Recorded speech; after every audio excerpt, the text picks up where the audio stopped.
sesuai dengan surah Al-Maidah ayat 3. Kalau masalah tentang bagaimana mereka muslim, bagaimana mereka berserah diri kepada Tuhannya, itu sudah dijelaskan, sudah ada dari sebelumnya. Di mana dijelaskan juga di situ di dalam Al-Qur'an surah Al-Hajj ayat terakhir. Di situ dikatakan apa? Bismillahirrahmanirrahim. Huwa sammakumul muslimina min qablu wa fi hada liyakunar rasulu syahidan alaikum, al-ayah dan seterusnya. Bahwa di situ dikatakan dinamakan sebagai muslim dari sebelum Rasulullah dan sampai kepada Rasulullah. Begitu konteksnya, pembahasannya. Tapi mau tanya lagi lah sebelum Muhammad. Bentar, sebelum tanya lagi Islam mungkin ini, bentar, sebelum tanya lagi mungkin Gurunda mau menambahkan. Silakan Gurunda. Oke, mohon izin Dinda Alif. Gurunda, siap Gurunda. Iya. Ada nubuat kemudian yang perlu terkait dengan pertanyaan saudara kita ini ya dari pihak Kristen ya. Di dalam kitab Yeremia 28 nomor 9, di situ dikatakan tetapi mengenai seorang nabi yang bernubuat. Berapa bang? Yeremia 28 nomor 9. Yeremia 28 ayat 9. Ya. Ya, lanjut bang, lanjut. Tetapi mengenai seorang nabi yang bernubuat tentang damai sejahtera. Jika nubuat nabi itu digenapi, maka barulah ketahuan bahwa nabi itu benar-benar diutus oleh Tuhan. Sekarang begini bang, nabi yang bernubuat tentang damai sejahtera itu siapa? Yesus. Dalil ini mengatakan jika nubuat Yesus itu digenapi, maka barulah ketahuan bahwa nabi itu benar-benar diutus oleh Tuhan. Siapa nabi yang dinubuatkan Yesus ini?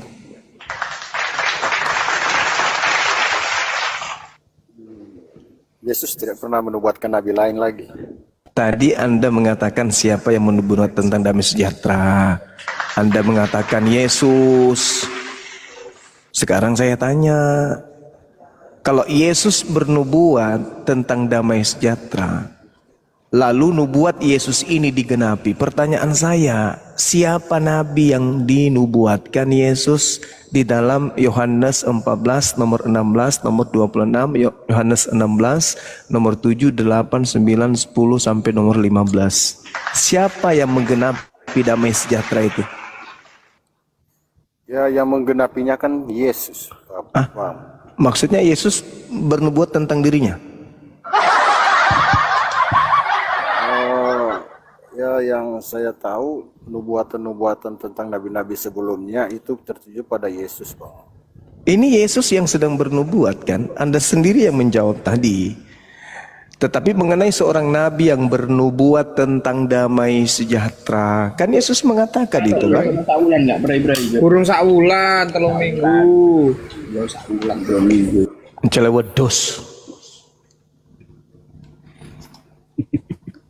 Kan Yesus yang berkata, kalau Anda telah mengatakan, berarti Yesus yang bernubuat tentang damai sejahtera. Siapa nabi yang bernubuat tentang damai sejahtera? Yesus. Jika nubuat nabi itu digenapi, maka barulah ketahuan bahwa nabi itu benar-benar diutus oleh Tuhan. Terus siapa, Bang? Ya, saya tidak mungkin Yesus, tidak mungkin Yesus. Yesus itu kemudian bernubuat tentang damai sejahtera. Seorang nabi yang bernubuat tentang damai sejahtera. Ketika kemudian nubuat nabi ini digenapi, barulah kamu tahu bahwa nabi yang bernubuat tentang damai sejahtera itu adalah benar-benar nabi. Oh, begitu ya. Ya. Nah, sekarang nubuat damai sejahtera itu yang mana? Itu loh poinnya.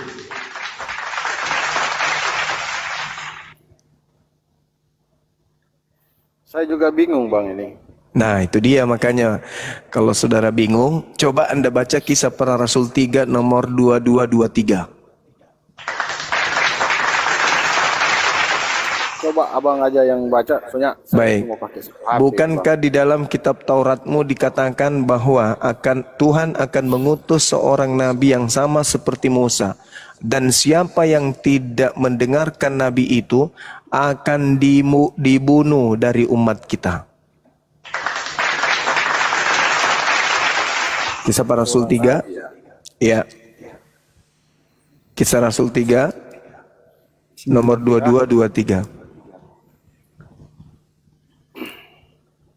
Hai orang-orang Israel, bukankah telah dikatakan Musa, Tuhan Elohim akan membangkitkan bagimu seorang nabi dari antara saudaramu sama seperti aku.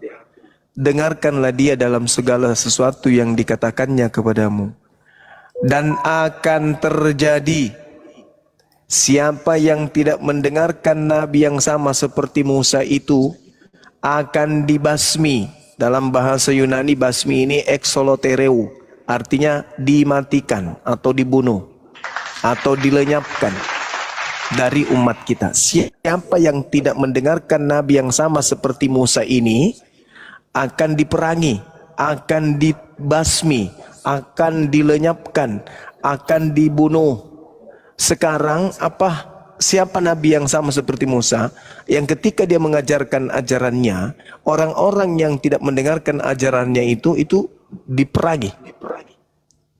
Itu siapa, Bang? Yesus kah? Bukan, Bang. Alhamdulillahirabbil alamin. Jadi nabi yang sama seperti Musa, ketika firman Tuhan yang diterimanya disampaikan kepada bangsa lain dan bangsa lain menolaknya, malah balik memerangi, lantas kemudian nabi tersebut melenyapkan orang yang memerangi ajaran Tuhan yang di atas bumi ini dibawa kemudian oleh dia. Itu nabi siapa kalau bukan Yesus? Tapi kan bernubuatan tentang damai sejahtera, Bang. Nggak mungkin. Ya, damai sejahtera. Iya, damai sejahtera. Sebagaimana Musa kemudian memerangi orang-orang yang ingkar kepada ajaran Elohim, tujuannya untuk menciptakan damai sejahtera. Karena kalau kemaksiatan yang berkuasa, tidak damai sejahtera namanya. Jadi kemaksiatan ini harus dihilangkan, harus diperangi, supaya tidak berkuasa terhadap kebenaran.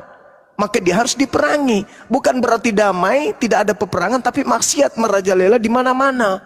Seketika hukum Tuhan itu datang, maka hukum Tuhan itu yang harus membumi hanguskan, membakar semua hukum-hukum jahiliyah di atas muka bumi ini. Tidak peduli apakah harus dihancurkan dengan kekerasan, apakah dia harus dilumatkan dengan tekanan, atau dia harus dibakar dengan api. Itu nggak peduli. Coba Anda lihat di dalam Ulangan 33 nomor 2.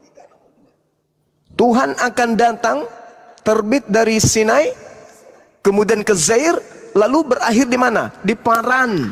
Tuhan akan datang membawa hukum dengan menggunakan 10.000 orang yang suci, orang yang bersunat. Pada tangan kanannya ada api yang menyala-nyala, yang siap membakar semua hukum-hukum jahiliyah di atas muka bumi ini. Itu adalah nubuat. Nah sekarang kalau Anda susah untuk mendapatkan siapa yang duduk di situ, Paulus, nggak mungkin. Justru Paulus dipenggal. Lukas nggak mungkin, Yohanes nggak mungkin, Matius nggak mungkin. Siapa lagi? Matius, Markus tak mungkin. Satu-satunya kandidat yang hukum yang dibawa dari langit sudah 1400 tahun tidak pernah goyah sedikit pun, hanya baginda Rasulullah Muhammad SAW yang datang membawa Islam. Islam itu salam, salam itu shalom, shalom itu damai sejahtera. Kenapa umat Islam itu selalu assalamualaikum, damai sejahtera atasmu, waalaikumsalam, dan atasmu juga keselamatan atau damai sejahtera. Siapa Nabi itu? Itu yang pertama. Yang kedua, Yesaya 29 nomor 11, nomor 12. Apabila kitab termaterai itu diberikan kepada orang yang bisa membaca atau tidak bisa membaca, maka dia akan mengatakan, aku tidak dapat membaca. Itu siapa? Yang diberikan kitab termaterai itu siapa? Nabi Musa dikasih kitab, Nabi Musa langsung bisa baca. Yesus dikasih firman langsung bisa baca. Nabi Daud dikasih firman langsung bisa baca. Salomo dikasih langsung bisa baca. Daniel semuanya langsung bisa baca. Siapa yang diberi kitab termaterai dan dia mengatakan aku tidak dapat membaca, itu siapa? Boleh saya tanya, Bang? Silakan. Yesus nggak dikasih firman, Bang. Oh, Anda salah. Yohanes 17:8. Segala firman yang engkau berikan kepadaku telah aku sampaikan kepada mereka. Wahyu 1:1. Inilah wahyu Yesus Kristus yang diberikan yang diberikan Theos kepadanya.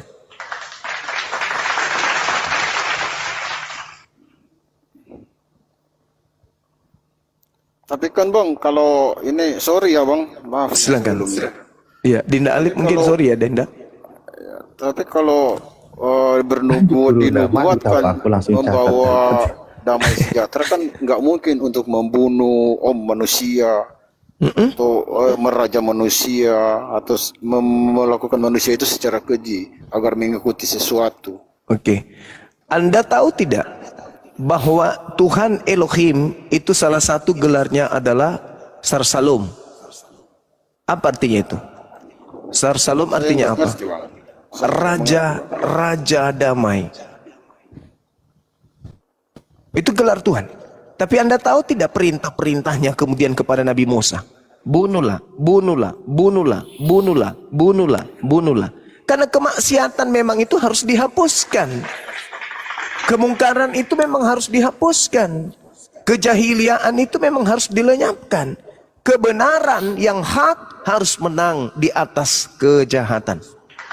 Bagaimana cara menghilangkan kejahatan? Ya dengan menghukum. Bagaimana kemudian negara ini menghapuskan kejahatan? Dengan memenjarakan pelakunya. Bagaimana caranya supaya pelaku kemaksiatan ini tidak membuat orang terkontaminasi dengan kejahatannya? Ya dilenyapkan. Maka Tuhan perintahkan bunuhlah, bunuhlah, bunuhlah, bunuhlah. Kenapa harus dibunuh? Diplesetan, Gurunda. Nanti Iya. kena. Binilah, binilah, binilah, binilah. Nanti bini jadi hamil lagi. Iya, Bang. Nah, itu dia. Lagi ya. Iya. Ini orang-orang yang harus dibasmi ini orang-orang yang tidak percaya sama Tuhan ya, Bang. Iya, betul. Orang-orang yang jahil. Kan diperintahkan itu. Tapi yang harus dipercaya Tuhan yang mana, Bang? Begitu. Tuhan yang berfirman kepada Nabi Adam alaihissalam cuman satu, tidak dua, tidak tiga. Cuman Kristen yang aneh membuat banyak Tuhan. Tuhan yang Allah dari Israel, Bang. Iya, betul. Ada lain. Betul. Sekarang pertanyaan saya, saudara, ketika Allah pencipta langit dan bumi berkarya kepada Nabi Muhammad, tunjukkan tidak ada apa? nama Muhammad di situ. Tidak ada nama Muhammad. Saudara, ini Nabi saya. Tidak ada nama Muhammad. Ini Nabi saya. Di mana ada nama Muhammad? Saya ulang lagi ya, saya ulang. Di Dengarkan. mana ada nama Muhammad? Bos moderator. Kenapa kamu jadi emosi? Saya kan lagi bahas kitab Bentar, ini. anak Theos, bentar, ini Bang Juma lagi sama Bang Siren. Saya turunin dulu ya, Bang. Saya turunin dulu ya. Diam makanya. Lanjut, Gurunda. Enggak ada. Nabi Muhammad SAW abad ke-7 menerima wahyu dari langit. Kami menyatakan dengan Di iman mana menerima wahyu dari langit, Bang? Coba jelaskan. Astaghfirullahalazim, ya Allah ya Ya Karim. karena Abang sering Qul nazzalahu ruhul qudus min rabbika bil haqq. Paham ya? Jadi Nabi Muhammad, saya sebenarnya ingin bertanya kepada saudara tadi, ketika pencipta langit dan bumi menyatakan diri kepada Nabi Muhammad, tolong tunjukkan di mana Eloa Abraham, Eloa Ishak, Eloa Yakub. Kalau dulu sebelum Nabiku datang, Eloa Abraham, Eloa Ishak, Eloa Yakub acap kali menyatakan diri, memperlihatkan kemudian kekuasaannya di tengah-tengah Bani Israel. Semisal membelah lautan. Oke? menurunkan makanan dari langit. Bla bla bla bla bla bla. Bagaimana Nabi Salomo, bagaimana Nabi Daud, bagaimana Nabi Musa, Eloa Abraham, Eloa Ishak, Eloa Yakub senantiasa menyertai mereka. Ini ma'akum, aku bersama dengan kalian. Bahkan sampai kepada titik di mana Nabi Isa alaihissalam diturunkan. Nabi Isa mempertontonkan mukjizat di tengah-tengah Bani Israel. Apa itu? Membuat orang mati bangkit. Nah, sekarang pertanyaan saya, ketika Nabiku Muhammad diutus menerima wahyu, apa masih ada karya yang diperlihatkan oleh Eloa Abraham, Eloa Ishak, Eloa Yakub kepada Bani Israel selama Nabiku turun? Ada? Ada gitu? Tidak ada. Kenapa? Karena Eloa Abraham, Eloa Ishak, Eloa Yakub sudah berfirman kepada keturunan Nabi Yishmail alaihissalam. Enggak lagi berkarya kan? Pada keturunan Isa enggak lagi berkarya. Kenapa? Karena kerajaan itu sudah diberikan kepada saudaranya, yaitu Bani Yishmail. Nah, sekarang pertanyaan saya, kalau Anda menolak Eloa yang datang kepada Abraham dan keturunannya dalam turunan Ishak, Nabi Ishak, itu berbeda dengan yang datang kepada keturunan Yishmail. Tolong tunjukkan di mana Eloa Abraham berkarya setelah Nabi Muhammad menerima wahyu Al-Quran. Ada? Mereka masih menerima Nabi? Masih ada Nabi yang datang kepada mereka? Ada mukjizat-mukjizat yang dipertontonkan Eloa Abraham di tengah-tengah mereka lagi? Enggak ada. Mukjizat yang terbesar di atas muka bumi ini yang diperlihatkan kemudian Eloa Abraham, Eloa Ismail, Eloa Ishak, Eloa Yakub kepada manusia 1400 tahun karyanya tidak pernah luntur sampai hari ini, yaitu Mekah, tempat berziarahnya orang-orang beriman. Ada yang bisa? Ada ndak di muka bumi ini kerajaan yang usianya 1400 tahun silam? Sampai hari ini masih ada. Ada nggak? Tunjukkan. Salomo Nabi kah Zuma? Silakan Anda tunjukkan. Bila Salomo jadi Nabi Zuma. Bung, kalau Anda cerdas, di dalam kitabnya orang Yahudi dikatakan. Daud juga Nabi ya? Sabar saudara, sabar ya. Salomo mana ada Nabi Zuma, dia raja. Jangan emosi, sabar. Di dalam kita Salomo Nabi. Sabar ya, sabar. Jangan emosi ya. Buktikan Salomo Nabi. Sabar ya, sabar dulu Bang, jangan ribut. Boleh sabar kan ya? Sabar ya. Lalu Elohim berfirman. Dengarkan. Gurunda, mohon maaf bagi teman-teman Kristen yang tidak tertib, saya langsung tendang ya. Kalau mau tertib sama kayak siren, saya naikin di atas. Kalau mau tertib ya. Iya, lanjut Gurunda, mohon maaf. Di dalam kitabnya saudara kami Yahudi, yang kalian ambil kemudian terjemahannya secara tidak sah, di dalam Bilangan 12 nomor 6 dikatakan begini, Elohim berfirman, dengarkanlah firmanku ini, jika di antara kamu ada seorang nabi, maka aku Tuhan menyatakan diriku kepadanya dalam penglihatan, dan aku akan berbicara kepada mereka dalam mimpi. Kitab Salomo kita kenal, ada kan kitab Salomo. Kalau Salomo ini bukan nabi, lalu berasal dari mana kitabnya ini? Bukankah Tuhan berfirman, jika di tengahmu ada seorang nabi, maka aku akan berkata kepadanya, aku akan berbicara kepadanya, aku akan menyatakan diriku kepadanya.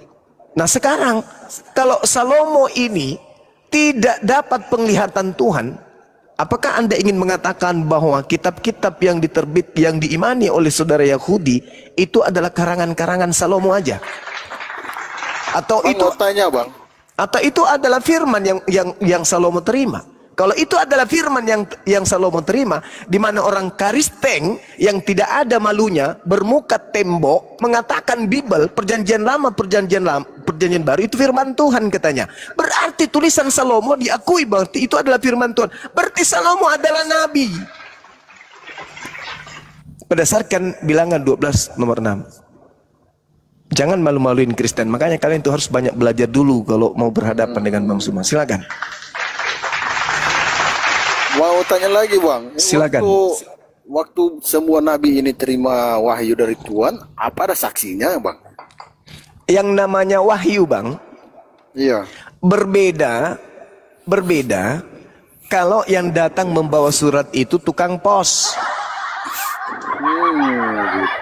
Seorang nabi Bang, Tuhan pencipta langit dan bumi itu datang kepadanya bukan melalui mata orang lain, bukan melalui mimpi orang lain. Nabi itu sendiri dengan Tuhan yang mengalami proses pewahyuan tersebut. Nanti sang nabi ketika diperintahkan menyampaikan wahyu yang diterima atau ilham yang diterima, barulah nabi itu disebut rasul. Kenapa? Karena ternyata kenabiannya itu difungsikan untuk mengajarkan orang lain menuju kepada jalan keselamatan. Maka nabi naik status menjadi rasul. Makanya di Kristen ini lucu, Paulus dibilang rasul tapi bukan nabi. Bagaimana Paulus bisa menjadi sarjana tapi dia tidak tamat SMA? SMA itu nabi, naik level dia rasul, baru sarjana itu namanya. Tapi Paulus lucu, sarjana dulu tapi tidak tamat SMA. Itu namanya sarjana palsu alias rasul palsu. Jadi wahyu itu tidak butuh saksi. Kalau Anda menerima, misalnya nih, Anda hadir pada masa Musa, kemudian Tuhan berfirman kepada Musa, dan Anda pun mendengarkan itu, dan di situ tidak disebutkan sebagai ya Musa, tetapi Anda mendengarkan di situ juga, maka Anda juga bisa jadi nabi. Karena Anda menerima pernyataan Tuhan juga pada saat itu. Tapi sayangnya itu tidak disifati. Coba, bagaimana Musa menerima wahyu? Di mana dia menerima wahyu? Siapa yang menjadi saksi? Ketika kemudian Tuhan datang kepada Adam, Tuhan datang kepada Abraham, Tuhan datang kepada yang lain, siapa yang menjadi saksi? Gak ada. Makanya Yesus mengatakan di dalam Yohanes 8 nomor 15, 16, 17, apa kata Yesus? Kalian menghakimi manusia, aku tidak menghakimi manusia. Dan kalau aku menghakimi manusia, penghakimanku itu pasti benar. Sebab aku tidak seorang diri, aku bersama dengan Dia yang telah mengutus aku. Bukankah di dalam kitab Tauratmu dikatakan dua saksi adalah sah? Akulah yang menjadi saksi atas kenabianku, begitu juga Bapa menjadi saksi atas pengutusanku. Aku dan Bapa adalah dua saksi. Ayo. Tapi Yesus mengaku dirinya nabi ya, Bang? Dia mengatakan dia menerima firman. Seorang nabi akan ditolak di mana dia diutus. Di mana-mana itu nabi dikatakan akan ditolak oleh umatnya. Awal mula Nabi Muhammad turun, wahyu pertama kemudian ditolak oleh orang-orang yang ada di Mekah.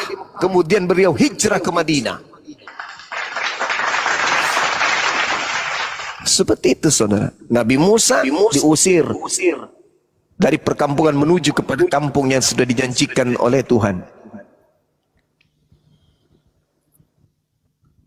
Begitu saudara ya. Ada lagi pertanyaan?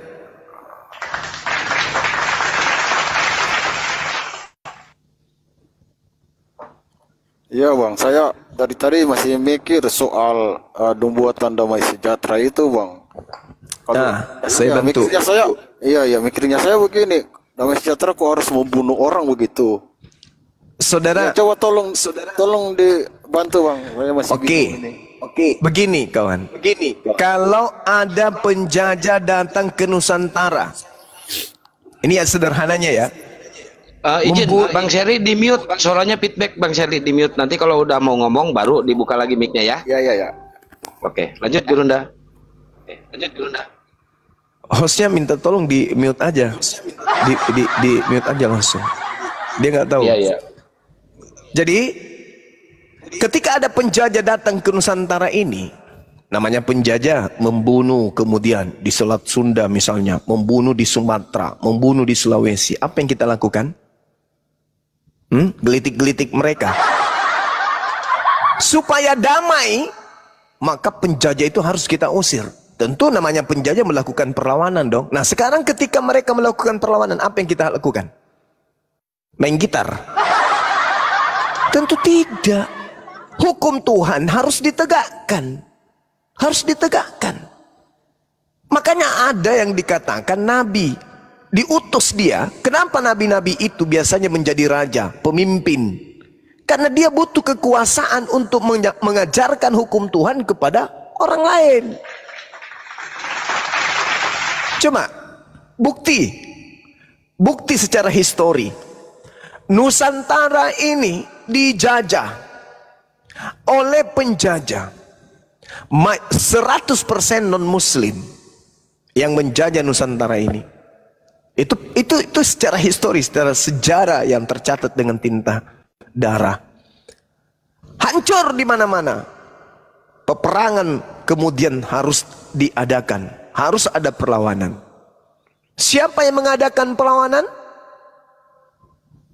Bukan 100% umat Islam, tetapi penjajah 100% non-Islam. 99% umat Islam kemudian menegakkan hukum di atas bumi Nusantara, mengusir penjajah. Terjadi pembunuhan? Terjadi. Setelah itu apa? Merdeka, merdeka, merdeka. Lahirlah Indonesia. Damai sejahtera kan kita sekarang? Begitu. Logikanya kayak begitu. Jadi kemungkaran harus diperangi supaya datanglah damai sejahtera. Islam ketika belum datang, Arab menjadi bangsa yang jahil. Bahkan di dalam kitabnya saudara-saudara kita Yahudi disebut sebagai apa? Bangsa bebal. Bahkan tidak dianggap sebagai umat, dianggap jahil. Bangsa yang jahil.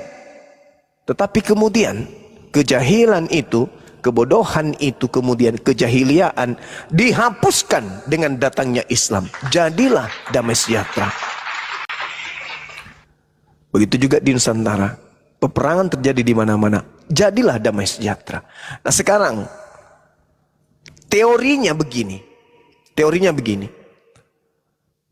Nabi Abraham adalah bapak para nabi. Islam, Kristen, Yudaism mengakui itu. Jadi tolak ukurnya Yahudi, kita nggak usah bawa Yahudi. Kita nggak ragukan lagi mereka. Mereka adalah keturunan dari Nabi Ishak. Sekarang yang bermasalah di sini adalah Islam dan Kristen. Dikatakan di dalam kitab Kejadian 12 nomor 3, Aku Tuhan akan mengutuk siapapun yang mengutuk engkau wahai Abraham, dan akan memuliakan siapapun yang memuliakan engkau wahai Abraham. Apa cerminannya ini bang? Siapa yang memberkati Abraham, maka akan diberkati oleh Tuhan. Dan olehmu wahai Abraham, dunia akan diberkati. Artinya apa?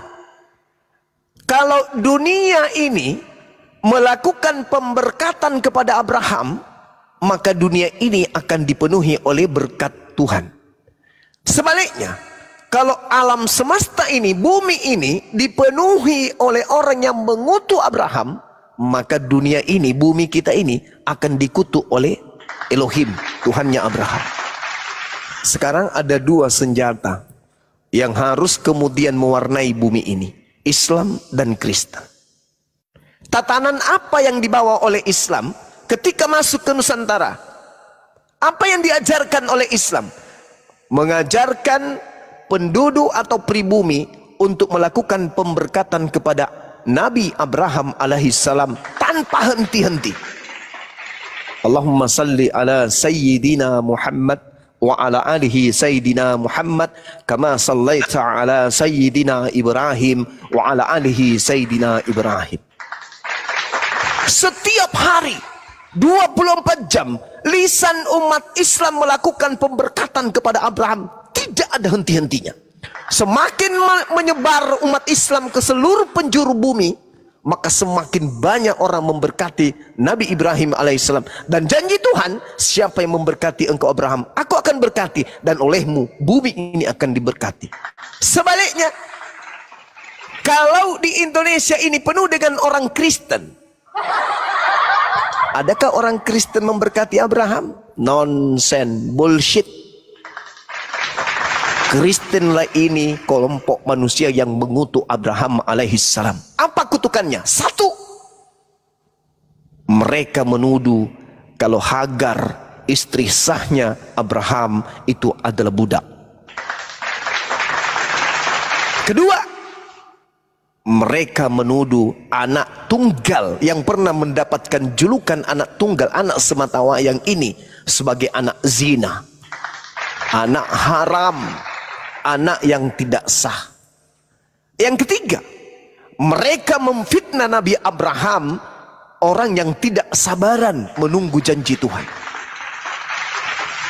Yang keempat, orang Kristen berbondong-bondong secara histori, sejarah, secara keyakinan, mereka mengutuk semua ajaran Abraham. Satu Tuhan mereka kutuk, kurban hewan mereka kutuk, apalagi sunat kulub mereka kutuk.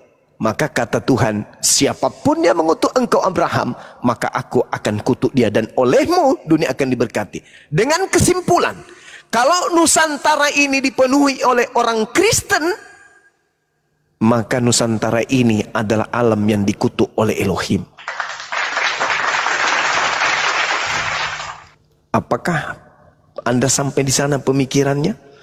Ada dua umat yang berhadapan sekarang ini, Islam dan Kristen. Islam saban hari lisannya dipenuhi dengan pemberkatan kepada Nabi Abraham alaihissalam. Kristen,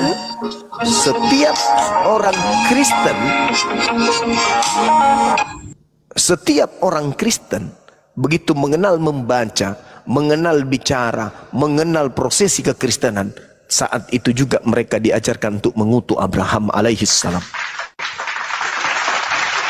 Apa buktinya? Sederhana. Siapa yang mereka katakan mati terkutuk di atas tiang salib? Keturunan Abraham katanya. Siapa yang mereka tumbalkan kemudian untuk dosa-dosa mereka? Dengan cara ditampar, diseret, diludahin, ditonjok, dipentung, digantung, ditombak, dibunuh untuk dosa-dosa mereka. Keturunan Abraham katanya. Siapa yang kemudian dikatakan oleh mereka hukum Tuhan berupa Taurat itu adalah kutuk, adalah sampah. Siapa ajaran Taurat itu? Keturunan Abraham, Nabi Musa alaihissalam. Adakah secerca, adakah sedikit, adakah sebenih saja atau setitik saja penghargaan orang-orang Kristen kepada Abraham? Kalau ada, sini saya beli dengan harga yang mahal. Silakan Anda tunjukkan. Orang Kristen sini kumpul, tunjukkan satu saja titik benih atau sebutir pasir yang kecil sekalipun penghargaan orang Kristen kepada Abraham alaihissalam. Kalau ada, saya siap beli berapapun harganya. Tapi kalau kami umatnya Nabi Muhammad, Nabi Abraham, Nabi Ibrahim, manusia suci yang kemudian mewariskan damai sejahtera kepada manusia. Saya kira begitu, Bung. Silakan Anda renungkan.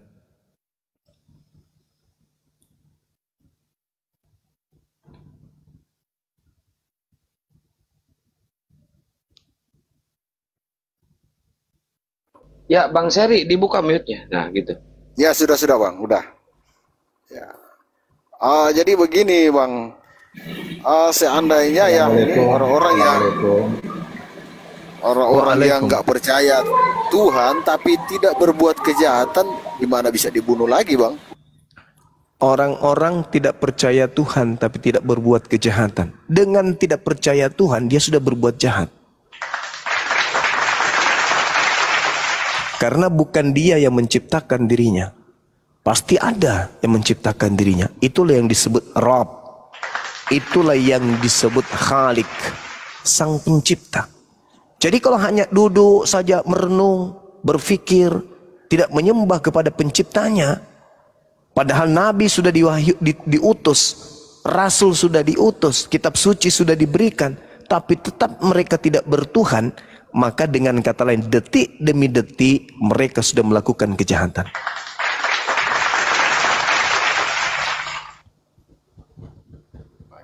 Ya, oke Bang. Ya. Tapi dalam pikiran saya ya, orang-orang yang berbuat baik setiap hari begitu, tapi dia tidak menuhankan Tuhan yang Esa itu, harus dibunuh juga ya Bang? Orang yang tidak melakukan penyembahan kepada Tuhan yang benar, tidak ada perintah untuk membunuhnya. Nggak ada perintah. Kalau di Islam ya, nggak boleh.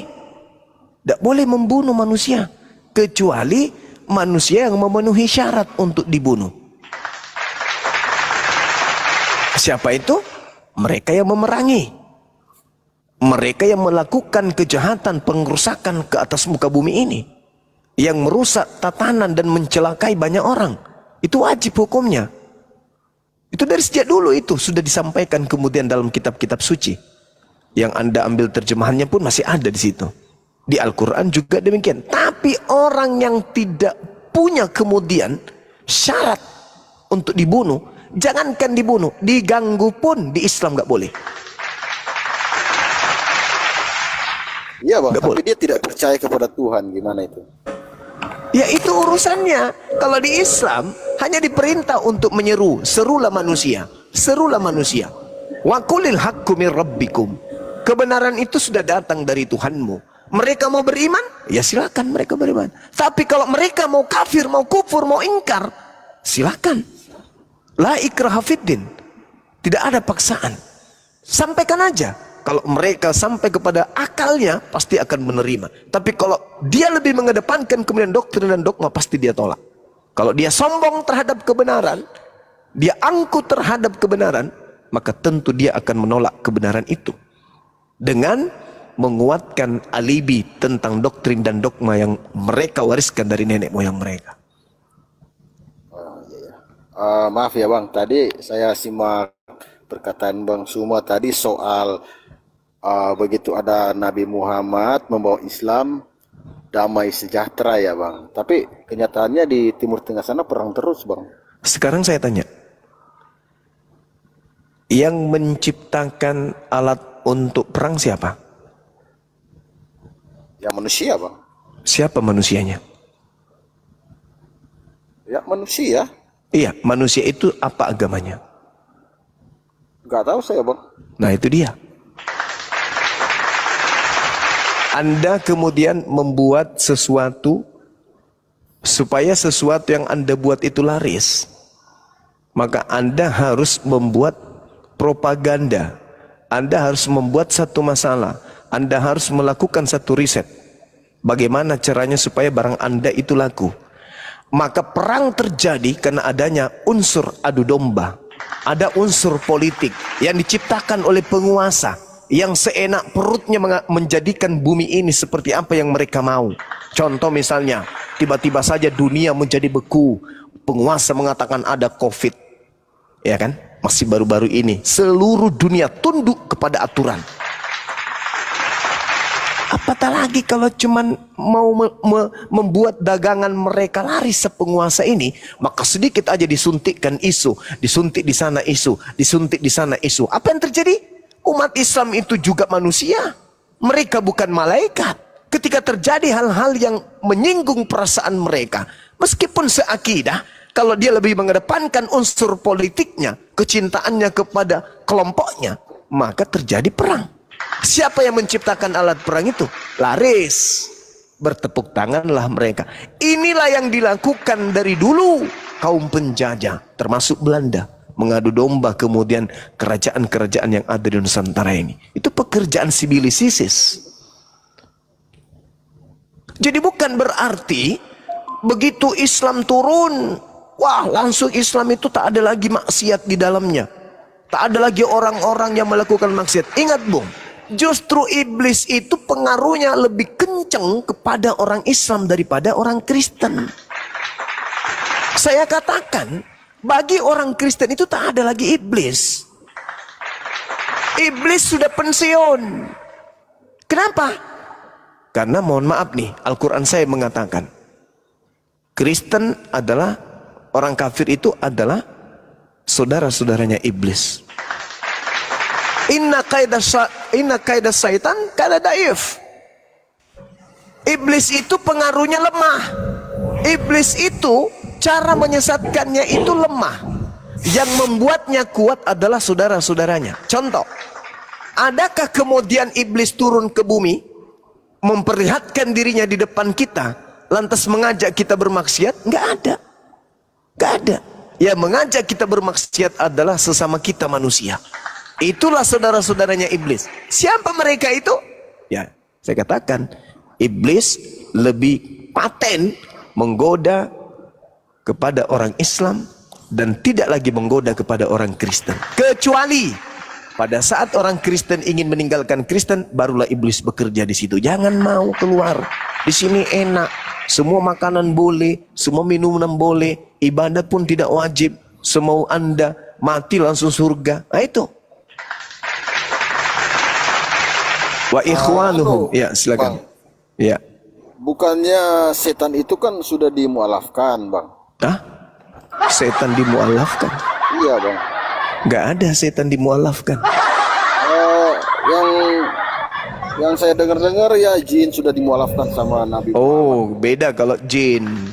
Wa ma khalaqtul Jin jin. bukan iblis ya, Bang? Beda. Sama seperti manusia. Iya, iya. Manusia belum tentu kafir. Sama itu, jin belum tentu iblis. Belum tentu iblis, tapi kalau sudah iblis itu sudah pasti iblis. Wa ma khalaqtul jin wal ins illa liya'budu. Allah yang menciptakan jin untuk beribadah. Allah juga yang menciptakan manusia untuk beribadah. Jin yang tidak mau beribadah menjadi iblis. Manusia yang tidak mau beribadah kepada pencipta langit dan bumi disebut kafir. Begitu, saudara. Oh, jadi saya pikir jin ini iblis, Bang. Oh, bukan. Makanya tadi Abang bilang yang mengganggu iblis, yang mengganggu hanya Islam saja yang diganggu, Kristen sudah. Tapi saya pikir loh, kenapa? Beda Nggak diganggu lah, iblis. sudah masuk Islam begitu. Beda iblis dengan jin. Kalau iblis Ya, itu, ya, saudara, Bang. dia sudah apa itu istilahnya? Dia sudah mewakafkan dirinya untuk neraka. Itu iblis. Dan dia bersumpah akan menyesatkan keturunan Adam semuanya. Tapi kalau jin itu masih beribadah. Mereka beribadah. Makanya ya silakan. Ada lagi? Iya, Bang. Ya makasih ya, Bang. Iya. Dengar panjangnya. Justru kalau ini, saudara, kalau orang Kristen ini selalu mengatakan bahwa jin itu mu'allaf, saya justru berpikir begini. Apa hadiah bagi iblis yang merasuki Yudas? Nggak tahu saya, Bang. Oleh karena pekerjaannya itu paten kali. Gara-gara dia merasuki Yudas, seluruh dosa-dosa Kristen itu ditebus. Berarti iblis yang merasuki Yudas ini harus ganti nama menjadi malaikat. Karena dia adalah malaikat penolong bagi saudara-saudaraku Kristen. Tanpa si iblis merasuki Yudas, Yesus tidak akan diketahui tempat persembunyiannya. Yudas tidak akan kerasukan setan.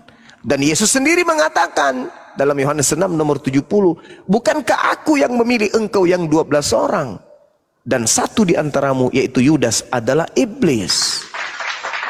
Nah, hadiah apa yang harus diberikan oleh orang-orang Kristen kepada pahlawan iblis ini? Pahlawannya iblis. Karena tanpa iblis, Kristen tidak akan mendapatkan kemudian juru selamat. Roma 14 nomor 9, untuk itulah Yesus mati agar dia dibangkitkan kembali untuk menjadi Tuhan dan Kristus untuk Kristen. Bahkan lebih hebat lagi dikatakan dalam Kisah Rasul 2 nomor 36. Kristus yang kau salibkan itu telah dijadikan menjadi Tuhan oleh Elohim, oleh Theos. Untuk siapa? Untuk kalian Kristen. Dia sudah menjadi Tuhan dan menjadi Kristus bagi orang Kristen. Akibat kawan-kawan yang di bawah ya, maaf saya memang belajar ini. Saya hanya ingin cari tahu ya. Iya, nggak apa-apa. Jangan perhatikan yang lain. Ya, nggak boleh ya. Maksud saya jangan dibully lah. Iya. Saya kan pengen tahu aja di sini. Betul. Jangan dipeduli, Bang. Seperti itu. Jadi orang Kristen harusnya berpikir kalau jin itu bisa mu'alaf. Sebenarnya jin itu tidak mu'alaf. Jin itu menjadi muslim. Kenapa muslim? Muslim itu artinya apa?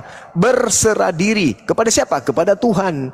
Jadi ketika ada jin berserah diri kepada Tuhan, mereka muslim. Sama seperti Yesus berserah diri kepada Tuhan, berarti dia muslim. Sama seperti Nabi Musa, Nabi Daud, Salomo berserah diri kepada Tuhan, berarti dia muslim. Dalam kaidah tatanan akidah Islam, orang yang berserah diri kepada perintah Tuhan itu muslim namanya. Orang yang ingkar kepada perintah Tuhan itu kafir namanya.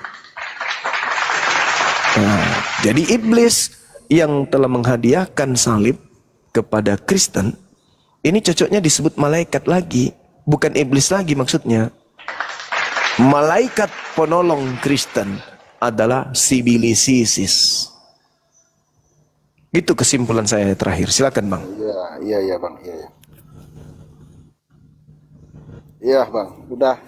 Saya Baik. bertanya lagi, mungkin teman-teman lain yang bertanya. Silakan. Terima kasih Saudara Siren. Ya, sama-sama, Bang. Ya, Bang Siren di sini aja, jangan turun, Bang Siren.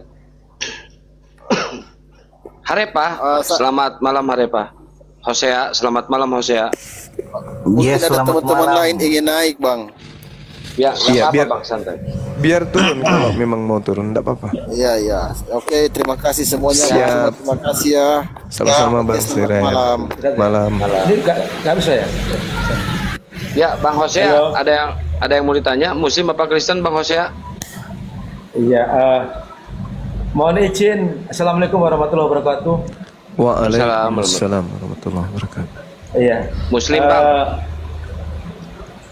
Saya Muslim yang berbicara ini. Di sebelah saya ini yang punya akun Rusia, yang dia rencana mau mualaf. Oh iya. Tadi beberapa waktu yang lalu sudah diam dengan Bang Zuma. Terima kasih. Iya. Jadi mohon izin, terima kasih banget ini, terima kasih luar biasa diberi kesempatan untuk bisa masuk ke room. Masya Allah, hormat saya kepada Bang Soma, Sama-sama, Bang. kepada guru-guru saya yang lain, luar biasa. Bang Soma, saya izin bicara sebentar ya, mohon maaf. Siap. Saya bertahun-tahun mengikuti Bang Suma di kajian-kajian Bang Suma melalui debat diskusi seperti ini. Masya Allah, baru kali ini suara saya ini, saya numpang akunnya Hosea, padahal saya ada namanya Fatih Arema yang ingin naik juga tapi tidak bisa. Tapi tidak masalah, Masya Allah, Alhamdulillah. Dan ini ada Pak Ranja yang juga mualaf. Assalamualaikum Pak Ranja. Waalaikumsalam warahmatullahi wabarakatuh. Sedikit Bang Suma bahwa saya juga pernah Bang Suma di posisi sebagai non Muslim. Saya pernah makanya waktu saya mendengarkan hal-hal yang disampaikan Bang Suma begitu menguatkan. Saya secara pribadi begitu dikuatkan bahwa luar biasanya Islam yang saya anut. Masya Allah, Islam memang yang terbaik. Tapi kesempatan ini karena saya bawa ini anak saya ya anggap gitu ya Pak, ya Bang Suma, anak saya Hosia ini dia mau masuk Islam, dan kemarin waktu saya izinkan dia pulang sebentar, dan kami ada usaha Bang Suma, dia ikut saya. Terus waktu sampaikan dia mau mu'alaf, saya minta dia untuk pulang sebentar, minta izin ke orang tuanya. Saya bekali dengan surat keterangan dari Kementerian dari Kakwas tempat kami. Tapi ternyata beliau ini di keluarganya ditolak begitu Bang Suma, sehingga karena saya juga sering kali melihat Bang Suma memu'alafkan, dan hal-hal seperti itu tidak menjadi kendala yang besar. Kebetulan beliau ini kan umurnya sudah 23 tahun. Saya kira juga tidak ada kendala yang berarti kalau saya berhadapan dengan Bang Suma untuk minta solusinya begitu Bang Suma. Silakan Allah. Jadi saudara Hosea, anak kita ini mau mu'alaf gitu maksudnya? Betul, betul. Masya Allah, Masya Allah. Beliau ada di sini. Ada di sebelah saya Bang Suma. Ini kan saya sebenarnya ada 2 HP ya.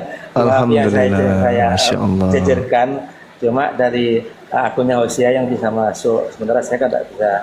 Bisa open cam nggak akun yang satunya Pak? Biar pakai akun yang satunya, biar Bapak bisa open cam. Open cam yang ini, yang Hosia ini ya.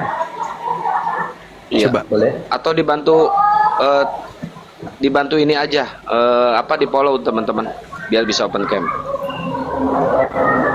Sudah. Oh, udah Ya, bisa. polo-polo ya. Masya Allah. Oh, Masya Allah. Alhamdulillah, Masya Allah. Alhamdulillah. Alhamdulillah ya Allah. Abang saya namanya siapa? Semuanya. Waalaikumsalam warahmatullahi wabarakatuh. Ya, kalau saya dikenal Pak di Arema. Saya merantau ke Kalimantan Barat, Bang Suma. Dari? Saya dari Malang, Jawa Timur. Allahu Akbar, Masya Allah. Iya. Lanjut Ya, Bang. cari makan. Ya, kami buka usaha. Ya, alhamdulillah Allah beri rezeki kami di Kalimantan Barat, di Kabupaten Sukadau, tempatnya persisnya begitu. Dari Pontianak perjalanan kami masih 325 kilo, Bang Suma, dari Siap. kota provinsinya. Ya, alhamdulillahnya, Masya Allah. Sebenarnya juga begini Bang Suma. Saya tadi sampaikan bahwa saya pernah berposisi sebagai Muslim. Alhamdulillah Allah berikan jalan yang terbaik bagi saya menemukan Islam. Beberapa kali juga di kediaman saya ada yang mu'alaf, tapi ya begitulah Bang, kami ini kan kadang-kadang terbentur oleh administrasi, ya kan. Ada beberapa yang juga sudah sunat di tempat saya. Alhamdulillah, Karena Masya saya Allah. gendong, ya saya gendong sendiri ke tempat tukang sunatnya. Itu udah beberapa. Ini yang terakhir Bang Suma yang datang sekarang ini juga bekerja, tapi tidak upahnya seperti anak saya sendiri. Yang mana beliau ini ada di sebelah saya ini punya niat yang kuat tampaknya begitu untuk masuk Islam. Allahu Itu kemarin Akbar, Masya Allah. waktu pulang tidak disetujui oleh keluarga besarnya karena saya ada Bang Suma, Masya Allah, saya ada Bang Suma yang bisa memberikan solusi.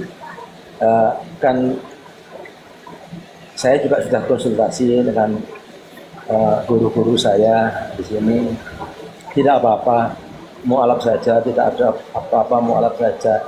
Tapi kaitan dengan masalah sertifikat, barangkali kedepannya kami kan ingin yang bersangkutan mungkin ada perubahan-perubahan KTP, kan begitu Bang Suma. Siap. Insya Allah kami bantu. Kalau Bang Suma, oke. Kalau Bang Suma, saya orang Jawa, mohon maaf. Mungkin kadang campur-campur dengan saya ya. Kalau Bang Suma nanti mau komunikasi langsung dengan yang bersangkutan, mungkin dalam rangka juga ingin apa yang disampaikan sebagai bagian dari syiar, bagian dakwah juga di room ini, saya pikir juga hal yang bagus. Saya pikir gitu, silahkan Bang. Mungkin perlu berhadapan langsung dengan yang bersangkutan. Boleh. Kita boleh komunikasi sebentar. Saya arahkan. Masya Allah. Silakan Bang. Assalamualaikum. Usia berapa tahun anak ini? Waalaikumsalam.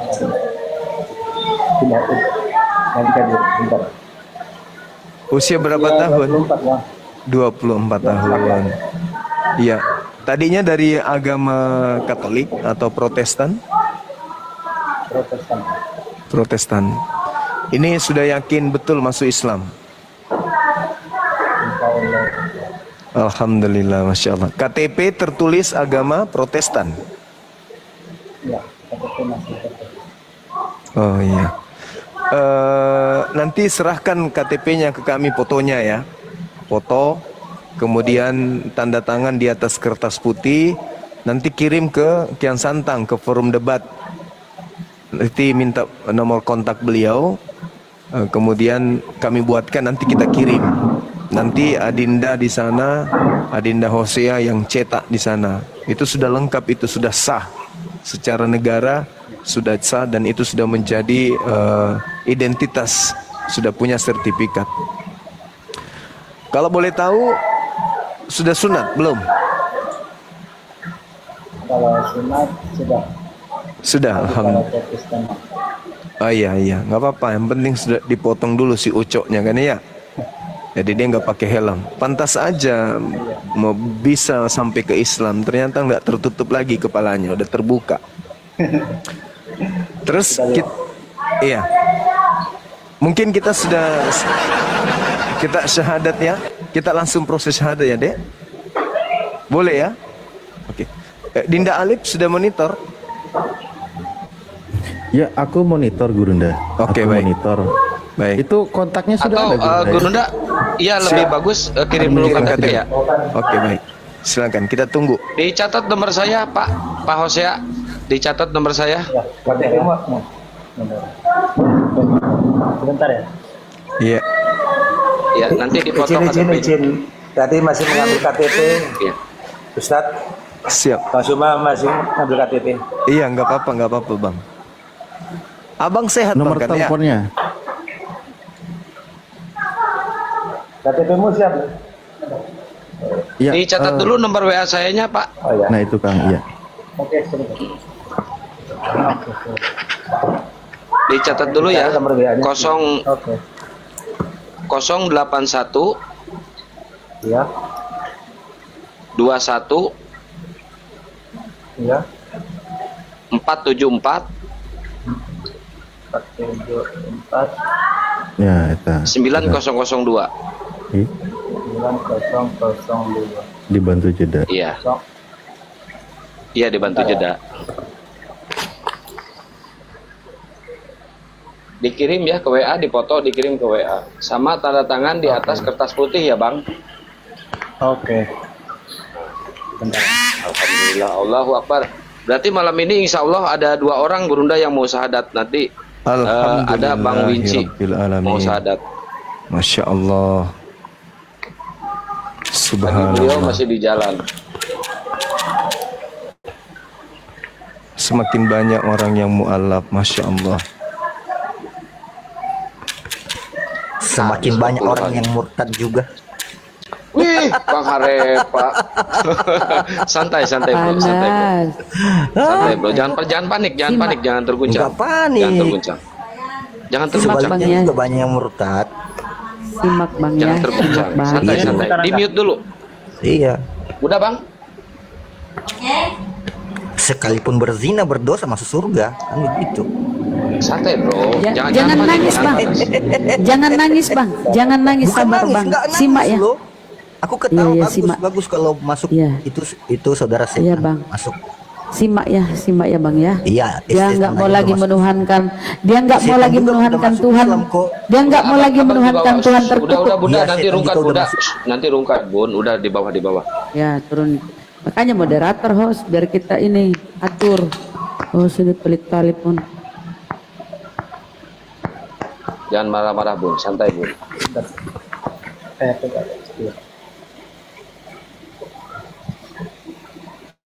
Moderator. Udah.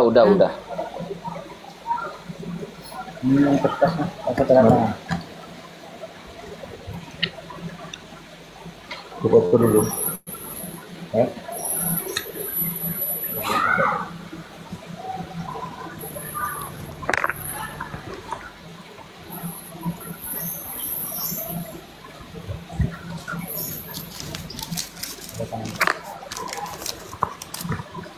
Nomor teleponmu ya.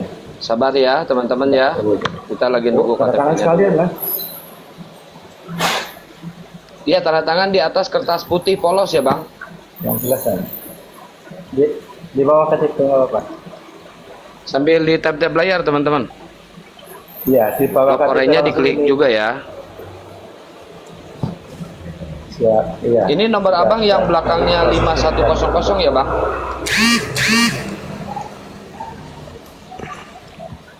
Ya, belakang. Ini nomormu ya. Siap, ya.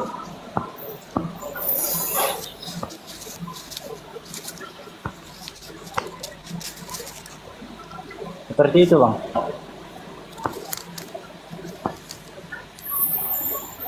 Bentar. Oh, bukan ya yang ini ya. Ini kertasnya jangan kertas yang garis-garis Bang, kertas kosong HPS ada Bang. HPS. Bentar, ada lah. Ya, ada kayak kemarin. Sabar ya. Mau dicari, sabar dicari dulu.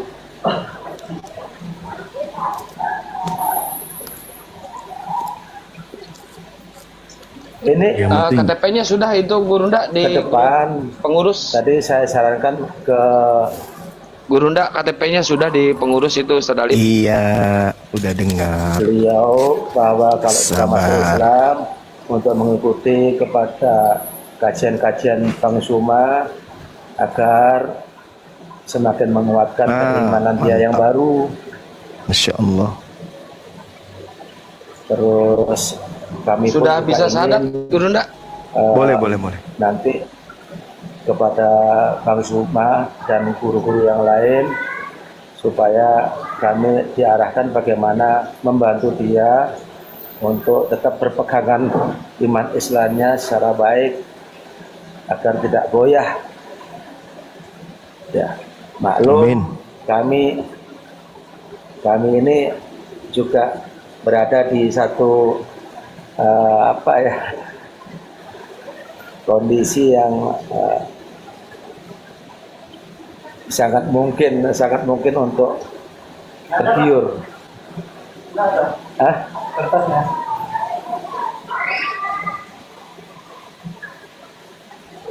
Iya, sadar. Ini kertasnya yang dari putih kok belum ada ya Pak? Gimana ya Pak?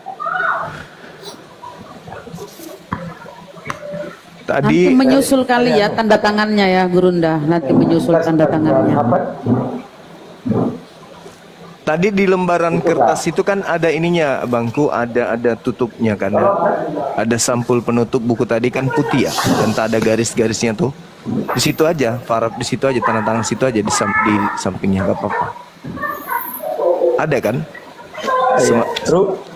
Ruangannya agak kecil Pak Suma. Yang di atas ini kan agak kecil. Oh ada. Sudah siap. Siap ada.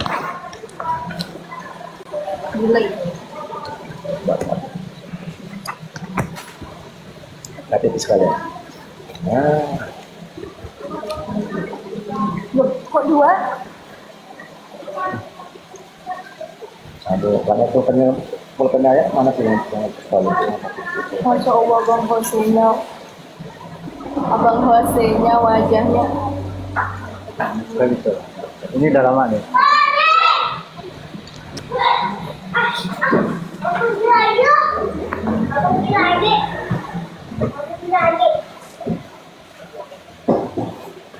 Ini lagi di rumah kan ya? Di rumah ya? Ya mohon maaf berisik pas anak lewat. Ya di rumah. Oh, alhamdulillah, masya Allah.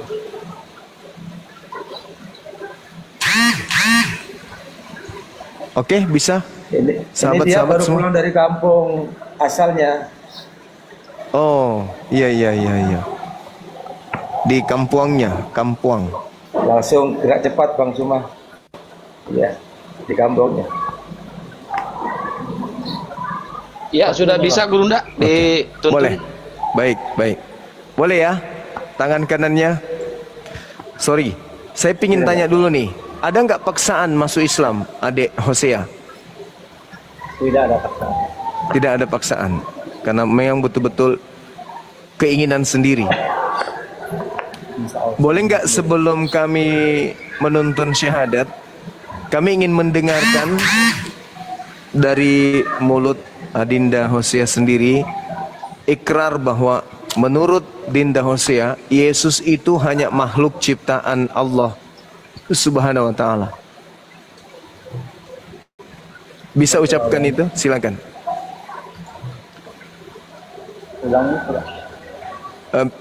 Bisa tidak tanpa ada paksaan mengucapkan di depan orang banyak bagi Dinda Hosea, Yesus itu hanyalah ciptaan Allah Subhanahu wa ta'ala. Coba ucapkan. Yesus adalah ciptaan. Yesus adalah ciptaan. Coba. Gak kedengaran suaranya. Ya, seperti gimana tadi? Ada kedengaran suara. Iya. Barangkali nggak usah pakai headset ya. Ya, jangan pakai headset Bang. Dibuka aja headsetnya. Volumenya digedein. Ini agak Oh, ribut. Berisik ya. Coba diulang lagi. Yesus hanyalah ciptaan Allah Subhanahu wa ta'ala.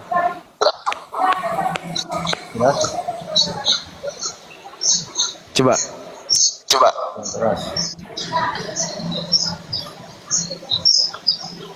apa tadi yang diucapkan Bang? Sampaikan ke kami bahwa menurut saudara Yesus hanyalah ciptaan Allah Subhanahu wa ta'ala. Yesus adalah ciptaan Allah SWT. Iya, itu ikhlas, tidak ada paksaan. Insya Allah ikhlas. Yakin Yesus hanya ciptaan ya? Ya. Oke, baik, kita syahadat. Tangannya yang kanan simbol tauhid, satu Tuhan. Ikuti saya.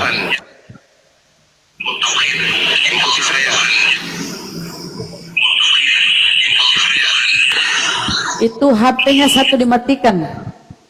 Matikan HP satunya, Bang. Kecilin suaranya yang satu. Udah, oke. Ikut saya. Bismillah. Ar-Rahman. Ar-Rahim. Dengan menyebut nama Allah. Dengan menyebut nama Allah yang Maha Pengasih, lagi Maha Penyayang. Asyhadu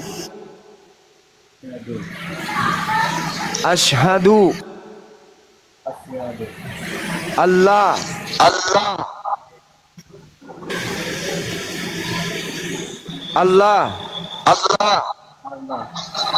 ilaha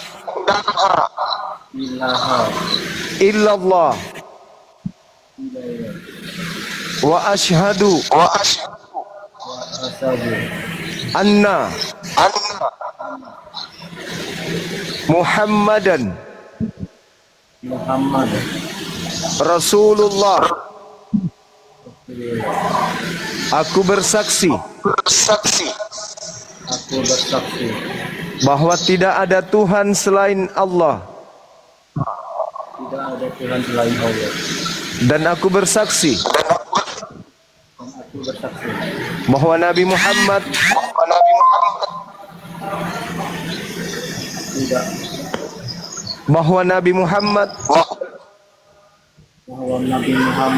adalah Rasul utusan Allah.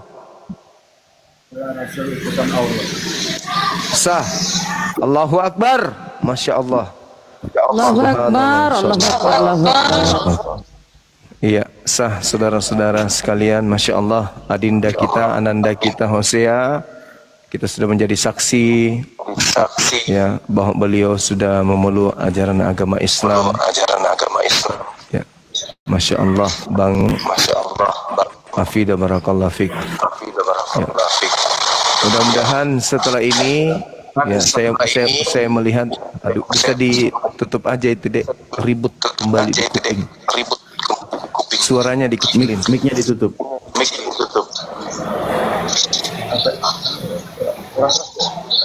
Ya, ditutup aja. Ya, Masya Allah. Ya, setelah ini mudah-mudahan adinda kita ini, Ananda Hosea, bisa kemudian mendapatkan bimbingan yang baik ya dari saudara-saudara kita, abang kita yang barusan, yang mana beliau juga adalah seorang mu'allaf yang kuat. Karena kalau saya nggak salah dengar tadi, beliau ingin mengatakan bahwa di area tempat tinggalnya itu rawan gerakan pendangkalan akidah, dan bisa saja kalau tidak kuat akidahnya bisa tergelincir kembali kemudian untuk meninggalkan Islam. Untuk itu Dinda Alif mohon didoakan adik kita ini, mudah-mudahan beliau bisa istiqomah menjalankan Islam dengan mudah dan juga bisa mengajarkan Islam kepada orang lain sehingga bisa menjadi mu'alaf, utamanya keluarga sendiri dulu. Demikian, sebentar silakan Dinda Alif untuk didoakan. Baik, terima kasih Gurunda. Dan ini saudara kita, alhamdulillah sebelumnya kita ucapkan barakallah. Semoga istiqomah ya, pertahankan iman Islam sampai akhir hayat. Sebelum kita mengawali doa seperti biasa ya, kita pastikan dulu bahwa adik Hosea ini apakah baru sendiri yang mu'alaf atau maksudnya di antara saudara masih ada yang masih non-muslim? Boleh dibuka mic-nya dulu sebentar, biar kita berdoa bersama. Oke, baik, nggak apa-apa, biar kita tidak ada kendala ya. Ini kita akan berdoa memohon kepada Allah agar orang-orang yang kita cintai juga menyusul ya, sekiranya masih ada saudara kita yang masih belum menerima kebenaran Islam, semoga segera menyusul, dilembutkan hatinya agar mereka juga bersyahadat sehingga kita bisa berkumpul di jannah. Kita bermohon, bermunajat, berdoa kepada Allah dengan serius, dengan khusyuk ya. Fokus di momen yang bahagia ini, terutama momen yang baru saja mengucapkan 2 kalimat syahadat. Doakan juga saudara-saudara kita yang lain di luar sana. Ya, baik. Bismillahirrahmanirrahim. Bisa nggak? Di mute aja nanti ya, kalau suaranya feedback nggak apa-apa. Bantu aminkan aja, ya. Bermunajat kepada Allah seperti ini. Aminkan apa yang kami ucapkan, nggak apa-apa, nggak usah dibuka mic-nya biar tidak ini suaranya tidak mantul. Bismillahirrahmanirrahim. Allahumma salli ala Sayyidina Muhammad wa ala ali Sayyidina Muhammad kama sallaita ala Sayyidina Ibrahim wa ala ali Sayyidina Ibrahim wa barik ala Sayyidina Muhammad wa ala ali Sayyidina Muhammad kama barakta ala Sayyidina Ibrahim wa ala ali Sayyidina Ibrahim fil alamin innaka Hamidum Majid. Bismillahirrahmanirrahim. Alhamdulillahirabbil alamin hamdan yuwafi ni'amahu wa yukafi mazidah. Ya Rabbana lakal hamdu kama yanbaghi li jalali wajhikal karimi wa adimi sultanik. Allahumma ighfir lana warhamna wahdina wa'afina warzuqna. Allahumma ighfir lana warhamna wahdina wa'afina warzuqna. Allahumma ighfir lana warhamna wahdina wa'afina warzuqna. Allahumma ya Allah, kami bermunajat bermohon kepada Engkau ya Allah, ampuni segala dosa-dosa kami ya Allah. Dosa kami yang telah lalu ya Allah, dosa saudara-saudari kami ya Allah, dosa seluruh umat Islam ya Allah, dimanapun mereka berada ya Allah, baik mereka yang masih hidup maupun mereka yang sudah wafat ya Allah. Ya Allah, alhamdulillah kami bersyukur kepada Engkau ya Allah, terutama saudara kami malam ini mengikrarkan 2 kalimat syahadat ya Allah. Ya Allah, teguhkan iman beliau ya Allah, kuatkan iman Islam beliau ya Allah. Jangan sampai lepas iman itu ya Allah sampai akhir hayatnya ya Allah. Jangan sampai tergoyahkan oleh godaan-godaan syaitan yang terkutuk ya Allah. Ya Allah, kami bermohon kepada Engkau juga ya Allah, lembutkan hati orang-orang yang kami sayangi ya Allah. Ya Allah, sekiranya di antara kami, di antara saudara kami, mungkin ada ibu bapak kami, adik kami, atau kakak kami, atau orang-orang yang kami cintai ya Allah, sampai detik ini masih dikeraskan hatinya ya Allah, masih belum dilembutkan hatinya ya Allah, masih tidak mau menerima kebenaran Islam ya Allah. Ya Allah, kami bermohon kepada Engkau ya Allah, lembutkan hati mereka ya Allah, mudahkan mereka mengucapkan 2 kalimat syahadat ya Allah. Karena kami rindu berkumpul dengan mereka di jannah-Mu ya Allah. Kami rindu bersama dengan mereka ya Allah di kehidupan yang abadi ya Allah. Bukan hanya kehidupan sementara yang fana ini ya Allah. Allahumma gfir lana warhamna wahdina wa'afina warzuqna. Limpahkanlah selalu rahmat dan kasih sayang-Mu kepada kami ya Allah. Dan jadikanlah kami hamba yang selalu bersyukur atas segala nikmat yang Engkau berikan kepada kami ya Allah. Juga hidayah yang ada pada diri kami ya Allah, tetapkanlah hidayah itu ya Allah. Rabbana la tuzigh qulubana ba'da idh hadaitana wa hab lana min ladunka rahmah innaka antal wahhab.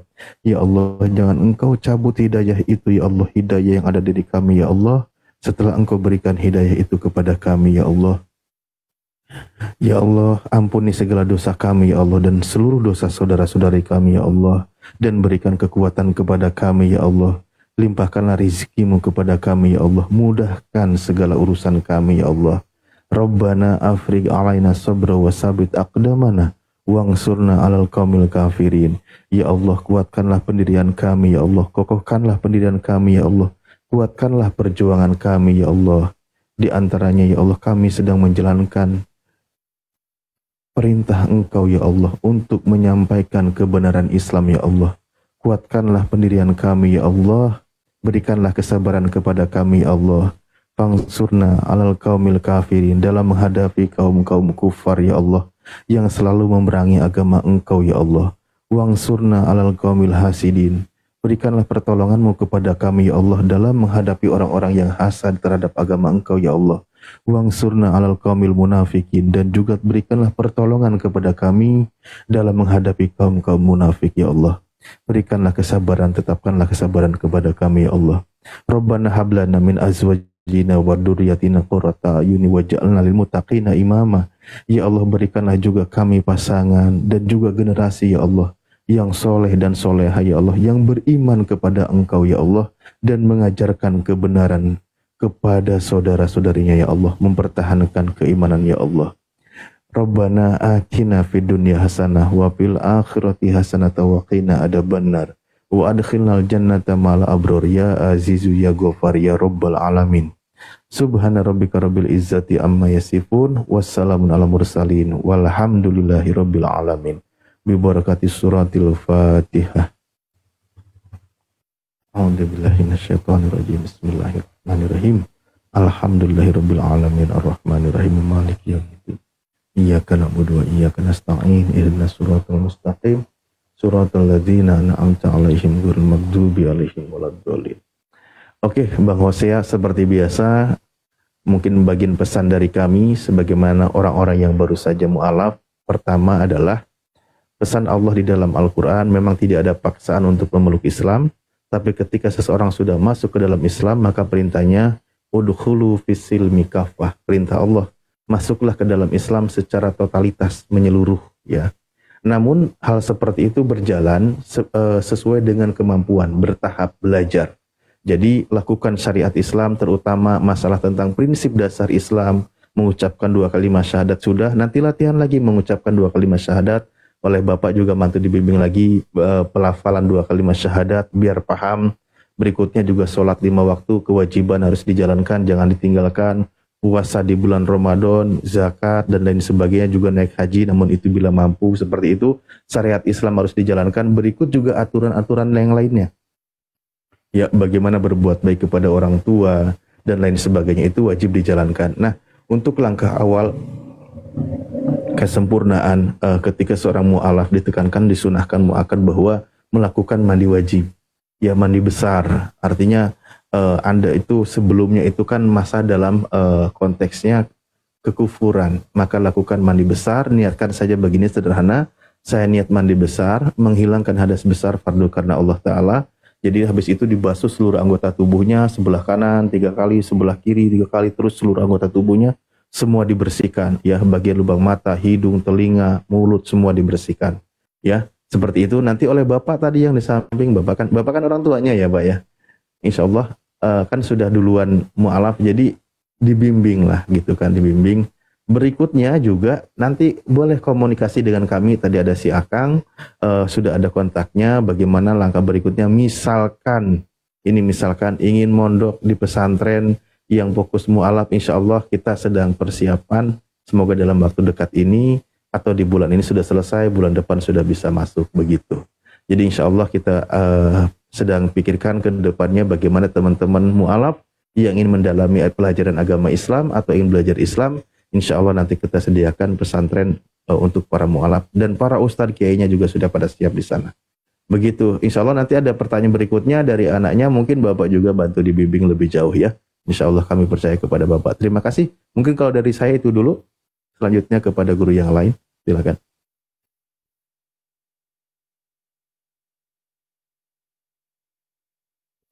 Ya mungkin Pak Dance atau Bang Handi atau Akang atau Bunda, ada yang mau disampaikan? Ya. Ada.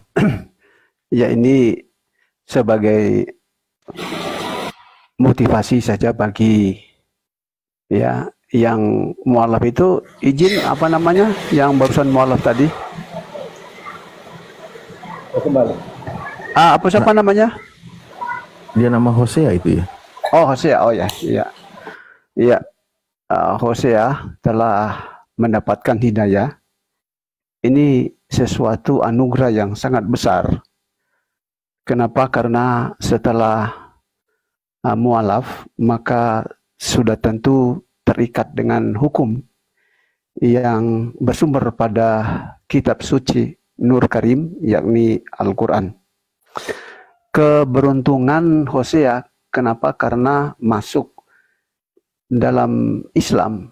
Islam artinya selamat. Seorang mualaf telah berjalan pada jalan keselamatan. Nah, untuk meraih hal ini tentu ya banyak belajar, terutama ya banyak belajar doa-doa, terutama Al-Fatihah. Nah, perlu diketahui seorang mualaf itu ya bukan berarti telah meninggalkan Yesus, tetapi justru ya seorang yang masuk Muslim itu ya mengikuti jejak Yesus, dan bukan hanya jejak Yesus tetapi jejak para nabi-nabi seperti Abraham ya diberikan oleh Allah wahyu, sunat, Musa Torah, dan Yesus Injil, dan apa yang mereka ya terapkan ya lakukan baik dalam kitab Tanak dan Torah itu juga ada dalam Al-Quran. Perlu diketahui ya bahwa Islam itu agama yang benar, bukan hanya klaim semata-mata melalui dakwah para ustadz-ustadz kita, tetapi kebenaran itu jauh sebelumnya telah terkonfirmasi dalam kitab Tanak dan Injil, apa yang dilakukan oleh para nabi-nabi, orang-orang muslim lakukan. Nah, sesuatu penghargaan bagi seorang yang barusan saja mengucapkan 2 kalimat syahadat ya, bahwa telah memiliki ya buku pedoman, yakni kitab suci Al-Quran itu sendiri. Dan perlu diketahui Al-Quran itu bukan hanya ya buku pedoman bagi individual kita sebagai manusia, tetapi grup dan bangsa. Dan Al-Quran itu telah menjawab segala nubuat yang tercantum dalam Al-Quran itu sendiri. Dan terakhir ya, seorang muslim itu ya sudah tentu berjalan pada jalan yang benar, dan saya melihat dengan mata kepala sendiri ketika kita ya menjadi seorang muslim yang baik, maka bukan hanya kecerdasan, kesehatan yang Allah anugerahkan kepada kita, tetapi juga usia panjang dan terutama keselamatan. Demikian, terima kasih. Wassalamualaikum warahmatullahi wabarakatuh. Waalaikumsalam warahmatullahi wabarakatuh. Semoga istiqomah ya Pak ya. Semangat Pak. Nanti kalau misalkan ada yang mau syahadat lagi, tinggal masuk aja ke room ini ya Pak ya. Dibuka mute-nya Pak. Ke mute itu. Insya Allah. Insya Allah. Baik, Insya alangkah baiknya Allah, kalau disuruh insya mandi Allah. dulu Pak. Disuruh mandi besar dulu Pak. Mohon bantuan doa kepada Siap. semuanya. Siap, siap. Masya Allah. Setelah ini tidak menunggu waktu lagi, harus mandi. Iya, iya Pak. Semoga istiqomah ya Pak ya. Oke, mungkin kita akan lanjut. Izin menyampaikan Ya, ya. kepada. Iya Pak, lanjut Pak. Agak dulu ya, pakai itu ya. Halo. Iya Pak, lanjut Pak. Ya, izin menyampaikan ribuan terima kasih kepada guru-guru saya yang sudah luar biasa, Bang Zuma, Bang Alif, Bunda Rahma ya. Saya tahu Pak Dace, Bang Handi, Masya Allah, dengan host kita yang luar biasa, ini kesempatan kami hadir di room yang seperti ini, dan di kesempatan yang pertama ini atas izin Allah luar biasa, kalau izinkan satu jiwa terselamatkan. Mohon bantuan doa kepada semuanya agar saya diberi kekuatan oleh Allah untuk membimbing dia, membawa dia semakin hari semakin kuat imannya di dalam Islam. Begitu. Amin ya Allah ya Rabbal Alamin.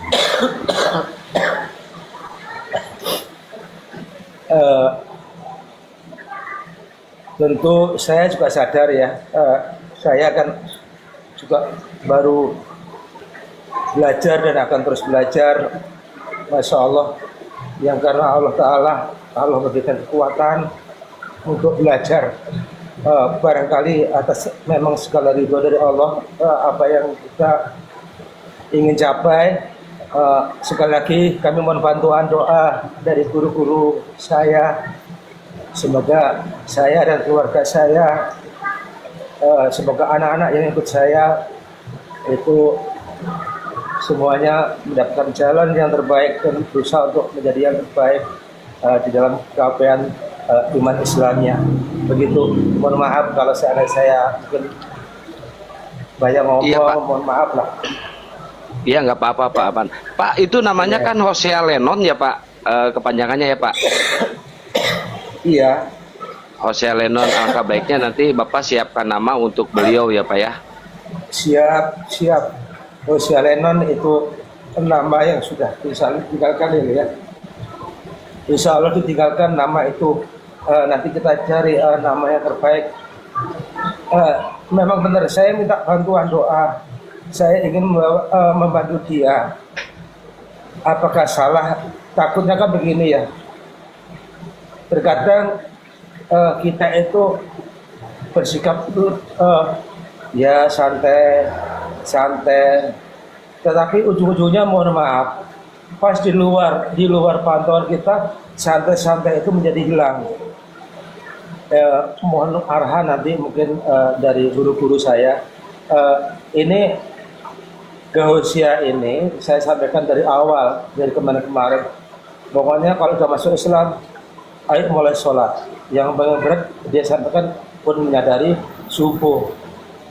Pokoknya nanti harus sholat, lama-lama yang berat menjadi biasa. Tapi itu kan mungkin hanya di pembicaraan guru-guru saya semuanya. Tapi untuk pelaksanaan juga mungkin tidak mudah. Tapi mohon bantuan doa-doanya. seperti kami ini, saya pribadi pun harus banyak belajar. Begitu.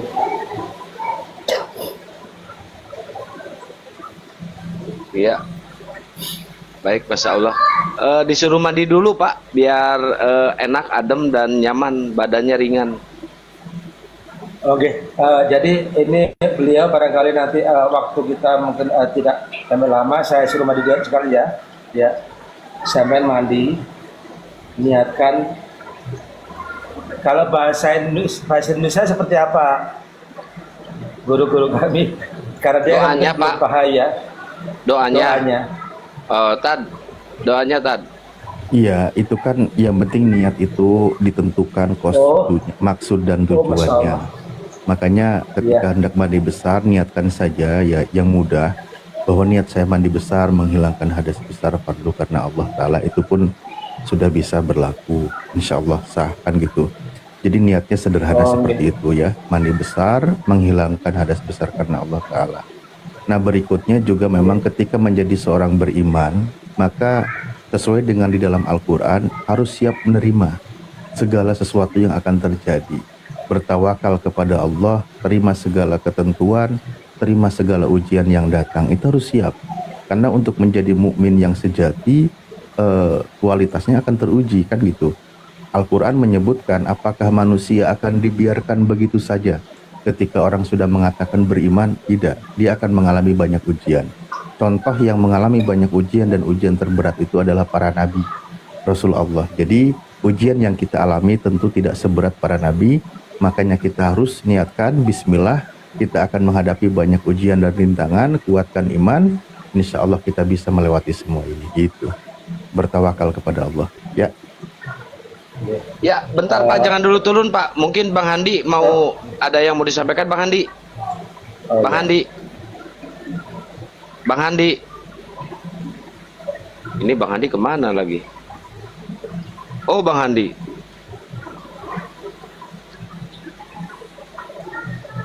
Bang Handi. Kalau pas lagi jauh dari perangkat mungkin nanti bisa langsung dihubungi Kang. Oh iya, siap. Dari kalau sunat udah ya Pak ya? Kalau sunat kan udah. Kok saya jawab iya, tadi udah bilang sudah sunat. Iya, mungkin nanti butuh perangkat-perangkat buat beribadah, buat sholat mungkin ya Pak ya? Siap. Saya siapkan, insya Allah. Saya siapkan. Mungkin nanti ada ini dari Ustadz Alip buat perangkat sholatnya. Siapa tahu ada bantuan dari teman-teman muslim kita. Ya, insya Allah itu bisa kita sampaikan. Makanya bisa juga nanti kita kan lanjut di belakang layar. Biasanya kan gitu bentuk cenderamata gitu kan. Dari Yayasan Apologet Islam Indonesia. Memang itu juga ada dana dari umat untuk para mu'alaf kan gitu. Makanya kalau begitu diingatkan juga oleh host, baik kita sampaikan saja kalau gitu. Baik untuk Ikhwan Fillah semuanya yang ingin turut ya menginfakkan hartanya untuk para mu'alaf, insya Allah kami membuka diri. Setiap para mu'alaf itu ada haknya, ada hak untuk mereka yang disebut sebagai mustahik zakat ya. Mereka itu berhak menerima, dan yang ingin menyisikan hartanya sebagai bentuk membersihkan hartanya lewat Yayasan Apologet Islam Indonesia boleh salurkan lewat nomor rekening Bank BNI atas nama Apologet Islam Indonesia. Nomor rekeningnya 7-nya 5 kali 51770. Jadi 7-nya 5 kali 51770. Insya Allah kita salurkan sesuai dengan yang dibutuhkan oleh saudara-saudara kita yang mualaf. Begitu Kang Hos. Iya, baik, Masya Allah ya. Iya Pak, mungkin gitu